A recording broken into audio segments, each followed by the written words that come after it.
Olá, bom dia. Hoje é quinta-feira, 13 de junho. O Band Entrevista está no ar. Aqui comigo, o jornalista Roberto Medeiros, que divide a bancada do nosso Band Entrevista. Bom dia, Rodrigo. Bom dia, telespectador. Estamos aqui mais um dia com o nosso Band Entrevista. E hoje continua o nosso grande São João de Natal. É verdade, São João de Natal continua hoje com a programação lá na Arena das Dunas, além do festival gastronômico que já está acontecendo, tem o grande show esperado da dupla Zezé de Camargo e Luciano. A programação se estende durante toda a semana, trazendo aí muitas bandas e muitas atrações. A atração de ontem foi Chão de Aviões, a Band transmitiu ao vivo aqui na nossa programação. E hoje quem sobe ao palco, como eu já falei, é a dupla Zezé de Camargo e Luciano, prometendo grande público, Roberto. Eu acredito que vamos ter sim um grande público, é bastante interessante. Quem gosta de São João e quem gosta de bons shows, quem gosta de se divertir, nada como ir à Arena das Dunas, é uma grande pedida para hoje à noite. Na verdade, o São João de Natal está sendo resgatado. Eu acho que o prefeito Álvaro Dias marcou um grande ponto com essa revitalização. São vários polos acontecendo desde a Zona Oeste, passando aqui pela Zona Sul, indo até a Zona Norte, na Itapetinga. E lógico que se a gente fala também na Zona Norte, a gente tem que falar aqui do Forraço. Dia 14, começa o Forraço, um evento aqui em parceria com a Band, onde vamos estar lá com talentos mostrando suas músicas para ser julgados. Eu acho que merece aí muita divulgação dentro dessa programação de São João de Natal. E também falando em Band e São João, nós temos em Macaíba o Festival de Quadrilhas Juninas da Band. Pois Roberto. a partir do dia 26, em Macaíba, o Festival de Quadrilhas Juninas.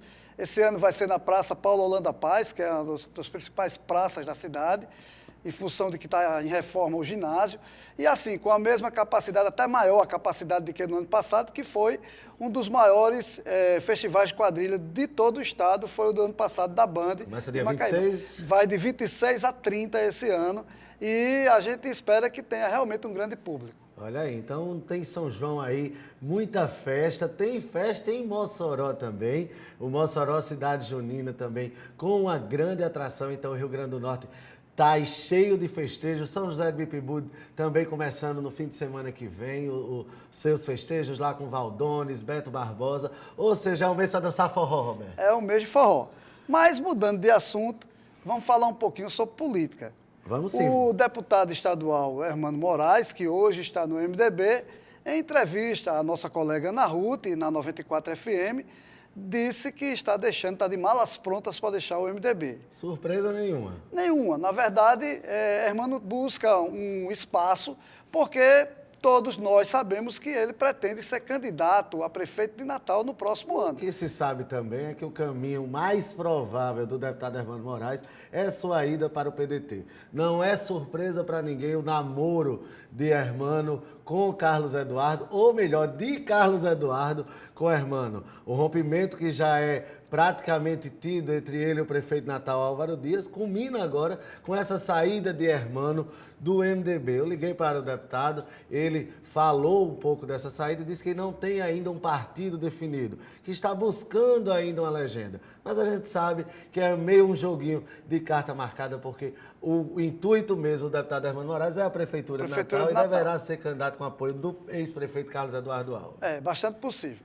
E por falar em política também, a governadora Fátima deu uma declaração um tanto quanto esperada, até porque depois dos vazamentos das falas entre o atual ministro Sérgio Moro e o procurador do Ministério Público, Dallagnol, ela disse que gostaria de ver Lula livre, porque como é que diz a frase? Na verdade, ela disse que o processo deve ser anulado e Lula deve ser solto. É, como você disse, Roberto, já totalmente esperada essa reação. O noticiário nacional vem dando isso, que o processo de Lula deveria ser revisto, que realmente teve indícios para levar à prisão, que as provas não existiam, e aí fica de novo esse vai e vem. E é claro que o PT não ia perder essa oportunidade de agora barganhar a soltura de Lula. Mas aí eu vou para a Fórmula 1. Quando o Senna era vivo, ele dizia que uma coisa era chegar, outra coisa era passar. Então, assim, uma coisa é chegar e fazer essa reivindicação, outra coisa é passar e Lula ser solto. Eu não acredito que chegue a esse extremo. Hoje a prisão de Lula, por mais que seja contestado ou não, tomou uma proporção de país muito grande e realmente, devido a um vazamento como esse, chegar a esse extremo, vai dar uma reviravolta muito maior do que já está dando esses vazamentos. Já se cogita que mais coisas vêm aí com os áudios que também estão sendo interceptados e que chegaram, e que a coisa pode feder mais do que já está fedendo, Roberto. Vamos aguardar. Eu acho que não adianta fazer julgamento, pré-julgamento, ou tentar descobrir, tentar adivinhar o que é que vai acontecer. Primeiro, existe realmente mais informações que são bombásticas, como andam dizendo por aí, ou não? E quer queira ou quer não, por mais que alguém diga que houve direcionamento e que é um absurdo, e eu também concordo até que seja um absurdo que tenha havido direcionamento, mas a Lava Jato era necessária e é necessária sim, porque nunca se apurou tanta corrupção nesse país. Nunca se teve tanta corrupção apurada, e corrupções onde a gente via, Roberto, milhões sendo tratados como moedas de centavos. A gente não se assustava a cada flash que se via de propina, de mensalão, de tudo, onde o brasileiro que ganha um salário mínimo de R$ 950 ouvia falar em 90 milhões, em 500 milhões, numa mesma cifra, é muito difícil. Vamos falar do negócio melhor, vamos falar de chuva? Vamos sim, mas não sei se é muito boa a notícia de chuva que você tem para dar, não. Parece que os números de chuva desse mês foram menor do que os esperados, Roberto. Pois é, a análise das chuvas ocorrida ao longo do mês de maio, segundo a Gerência de Meteorologia da Imparne, diz que o mês apresentou um melhor comportamento quando comparado com o mesmo mês dos últimos anos, em maio. Mas agora, no mês de junho, esse cenário já não é o mesmo. Tem um cenário negativo de 12,5% da média histórica. Mesmo assim, como a gente teve um crescimento de chuva durante todo esse primeiro semestre, isso quer dizer que os nossos reservatórios ganharam mais água, que houve um melhor acondicionamento das águas da chuva, que não vinha ocorrendo nos últimos 7 anos. Chegou a ter racionamentos aí de mais de 7 dias seguidos em alguns municípios do Rio Grande do Norte. Um fato que realmente estava preocupante, ainda é preocupante, porque ainda temos reservatórios que não saíram do seu volume ainda morto, mas aí temos já alguns reservatórios que conseguiram pegar água, e notícia então melhor para o sertanejo, melhor para quem está no interior que estava sofrendo com isso. Pois é, uma outra notícia, essa realmente não é agradável, é que há 20 anos existia dromedunas aqui, aquele dromedários fazendo passeio ali nas dunas de Genipabu, que foi anunciado agora o fim, a saída.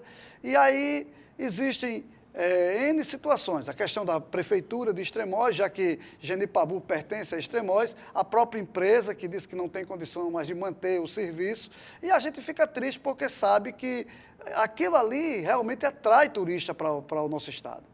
Na verdade, a BIH se pronunciou sobre o caso e culpou a prefeitura de Extremóis, né, dizendo que a prefeitura ali tinha uma empresa daquele porte que atraía turistas para o município, que atraía várias empresas que agregavam-se daquele serviço, e de repente não incentivou e não fez nada, ficou aí parada a prefeitura para a manutenção dos dromedários. Lamentável, porque realmente era um atrativo. Nós tínhamos turistas que vinham para Natal só pensando nesse passeio de dromedário, e que hoje não temos mais. O secretário de Extremóis, o secretário de articulação de Extremóis, Rogério Diniz, também se pronunciou sobre o assunto, revidando a BIH, dizendo que sim, a prefeitura tinha várias ações, tinham várias parcerias, e aí nesse imbróglio de um vai e o outro vem, quem se prejudica é o turista, quem se prejudica é a economia do Rio Grande do Norte, que perde uma empresa desse porte. Eu gostaria de dizer o seguinte, eu acho que não é momento de você estar acusando A ou B, dizer, a culpa é da prefeitura, a culpa é da ABIH, a culpa é do dono da empresa do dromedário. Não, eu acho que tem que se procurar uma solução para o problema, até porque você tocou na ferida, que não é nem pelo turista em si, que é o turista, claro, que o turista vem para passear de dromedário, mas é porque o turismo ainda é a grande indústria desse estado.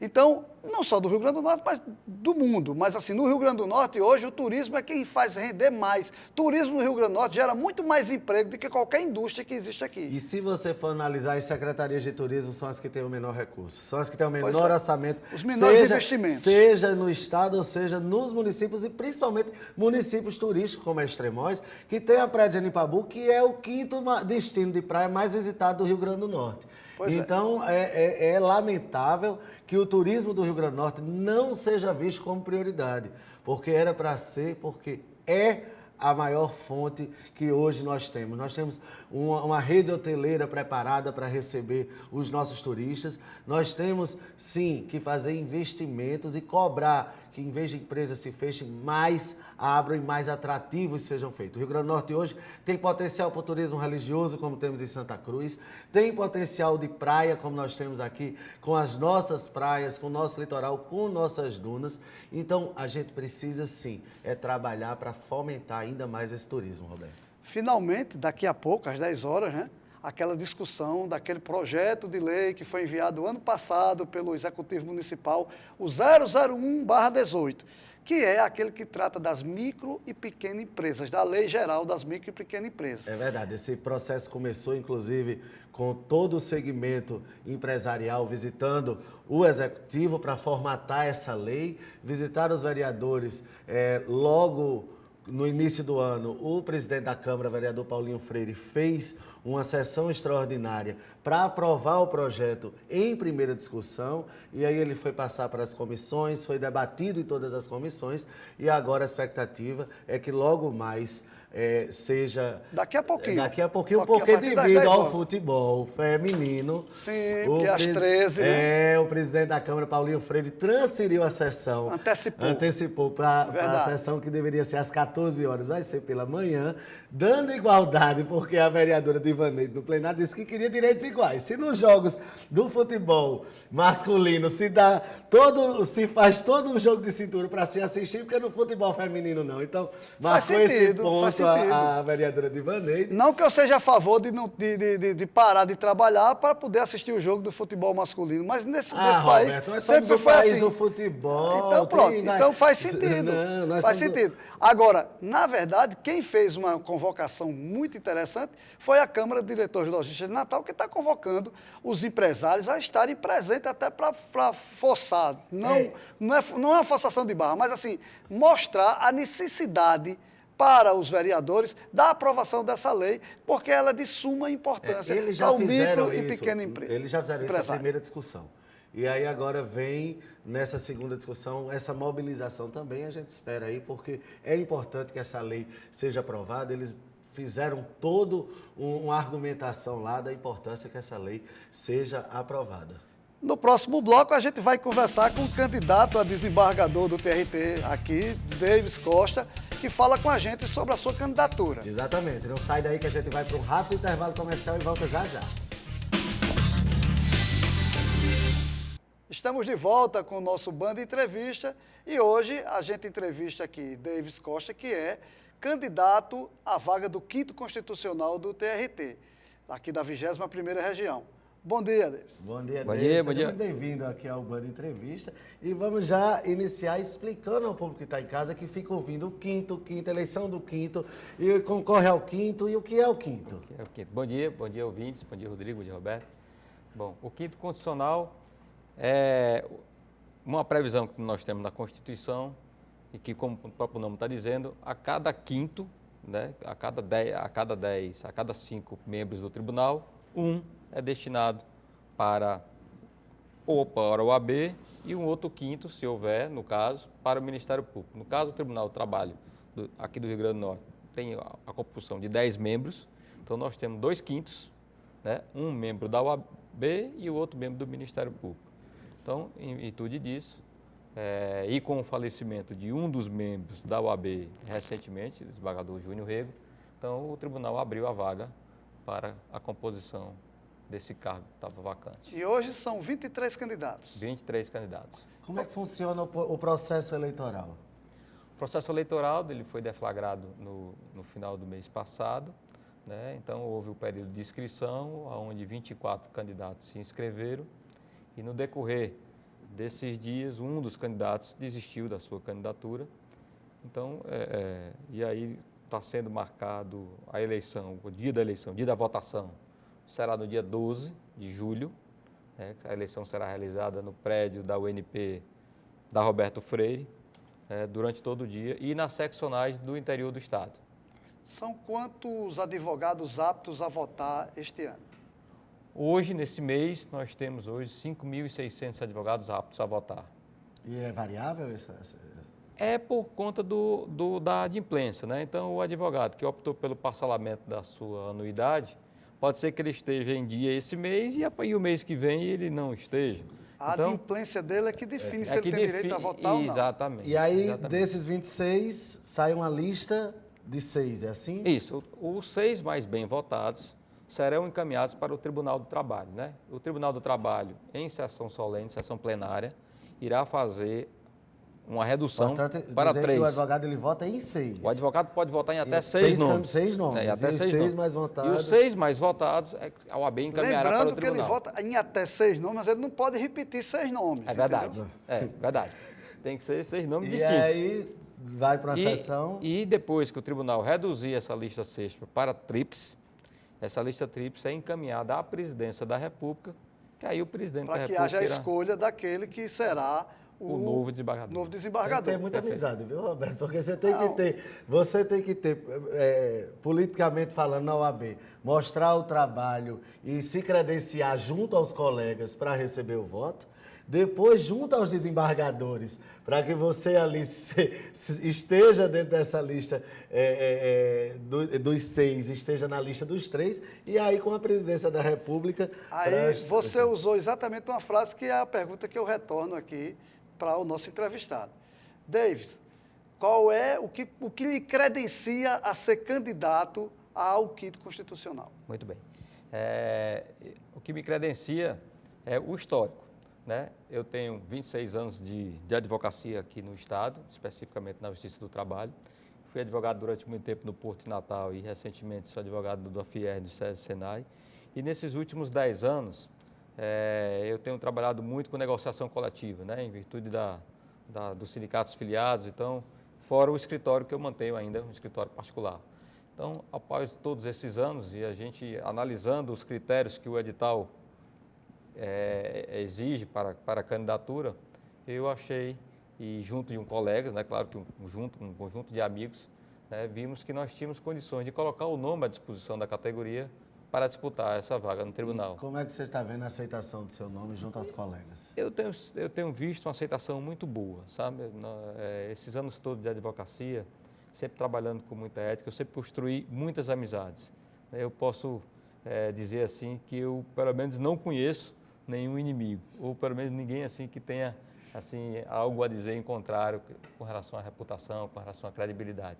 Então isso tem sido muito bom, a construção de novos amigos, de novas amizades, percorrendo o estado todo, né? E eu acredito que o eleitor aí, analisando as propostas de todos os candidatos, né, vai escolher aí 6 nomes bons para poder disputar essa. Aí você falou em percorrer todo o estado. A pergunta é: vale a pena percorrer todo o estado? Qual é a densidade eleitoral dos municípios fora de Natal? Vale a pena pelo seguinte: Mossoró, por exemplo, tem em torno de 1.500, 1.600 advogados. Né? Caicó, nós temos aí talvez uns 300 advogados. Então, estou falando só das principais cidades do estado, né? Açu, com um número também expressivo, não podemos esquecer Pau dos Ferros. Então, assim, primeiro, como a eleição é estadual, todos os advogados do estado vão votar, é importante que eles conheçam nossas propostas, nossas ideias, o que nós pretendemos fazer. Então, quando você fala em proposta, a gente vê muito candidato com proposta mirabolante para conquistar o voto, o que talvez seja até preocupante. Mas acho que o candidato tem que se preocupar mesmo é qual é a função que ele vai desempenhar como desembargador e aí sim fazer um plano voltado para isso. Eu falei propostas no sentido de dizer assim, na verdade a proposta, pelo menos no meu caso, é o compromisso de quando assumir, até porque em assumindo, passamos a ser servidor público e, como tal, devemos tratar bem e recebimento das partes, principalmente o advogado, respeitar as prerrogativas do advogado, e as partes do processo. Eu acho que o juiz, quer seja de primeiro grau ou de segundo grau, tem sim a obrigação de receber todas as partes principalmente o advogado que está ali trabalhando. Você deve ter tomado conhecimento que um candidato havia distribuído vouchers para jantares do Camarões ou coisa parecida. Você tomou conhecimento disso? Tomei conhecimento. E como é que você vê isso? Não, bom, vejo com indignação, né? Eu acho que isso não seria uma boa prática, embora não saibamos quem foi o candidato, né? Pelo menos eu não cheguei a descobrir quem foi o candidato. Mas acho que isso não é uma prática correta. Existe uma comissão eleitoral que Existe. avalia esse tipo de coisa? Existe. Se realmente existe um intuito de compra ou de troca do voto por alguma coisa, isso é punido dentro do regimento, dentro... O próprio edital da seleção, ele prevê isso como uma falta grave. Tá né? para um advogado cometendo um crime... Se está fazendo isso agora, imagine depois. Né? Então, assim, infelizmente, quer dizer, eu soube da notícia, mas a autoria não foi revelada. Né? Então, a comissão, entendo que não teve como... Desde eu sou do tempo que o pessoal pagava a anuidade para a OAB para o cara ir votar. Agora, para dar jantar e almoço é novidade para mim. É novidade, né? E você teve agora, recentemente em Mossoró, visitando a imprensa, alguns colegas. Como é que foi essa sua agenda lá em Mossoró? A agenda foi muito intensa, pude visitar vários colegas, velhos amigos, porque eu advoguei muito tempo em Mossoró, na época que advoguei lá para o Porto de Natal e para o Porto de Areia Branca.